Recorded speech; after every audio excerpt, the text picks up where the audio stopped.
С 1 апреля в России стартует запись детей в первый класс. В этом году она будет проходить по новым правилам в две волны. Первая для ребят, живущих на территории, закрепленной за школой. Вторая для будущих первоклашек из других районов. Есть и другие нововведения. О том, как они приживаются, к примеру, в Ухте, узнала Виктория Науменко.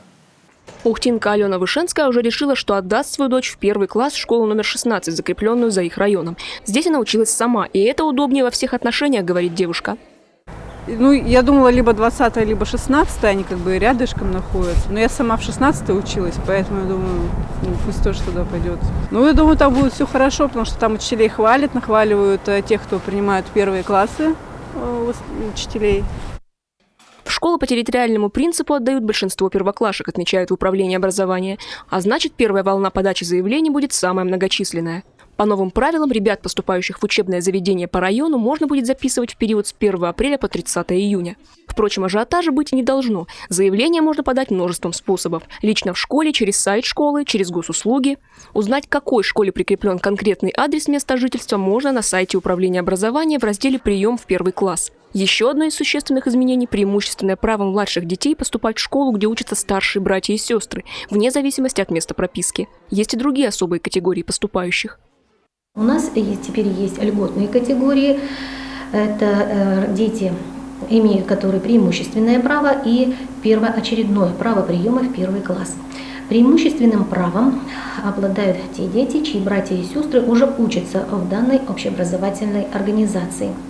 Первоочередным правом приема в первый класс обладают родители, которые являются военнослужащими, служащими полиции, УФСИН и противопожарной службы. В этом случае родители, если хотят воспользоваться льготой, они должны будут в школу предоставить справку с места работы.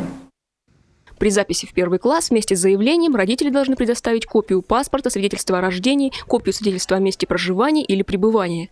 А для иностранных граждан еще и документ, подтверждающий право ребенка на проживание на территории России. Заявление и документы рассматривают в течение 3 месяцев. С 1 июля начнется формирование списков на зачисление.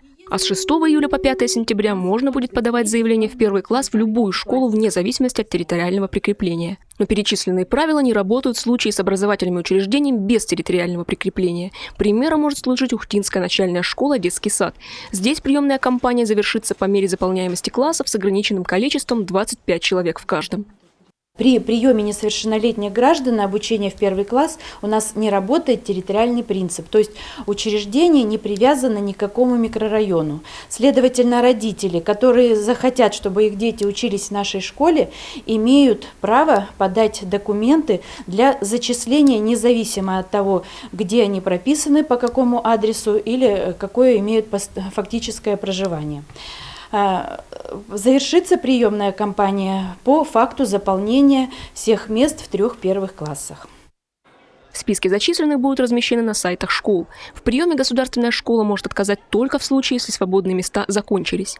Если ребенок не вошел в списки, родители уведомят лично. В этом случае мамам и папам нужно будет позвонить в управление образования. И там уже в индивидуальном порядке будущему первоклашке подберут удобную школу. Это же касается родителей без регистрации. Управление образования формирует класс в центральной школе города для тех, кто не попал. Бывают случаи, что и 5 сентября к нам приходят, и вдруг оказывается, что надо идти в первый класс, мы находим место любым. В любое время, в течение года, как обратятся. Изменения в этом году коснулись и первоклашек, которым не исполнилось 6,5 лет. Таким малышам при приеме в школу нужна будет только справка педиатра об отсутствии медицинских противопоказаний. Рекомендации медико-психологической комиссии больше не требуются. Виктория Науменко, Павел Лагутин, телеканал Юрган, Ухта.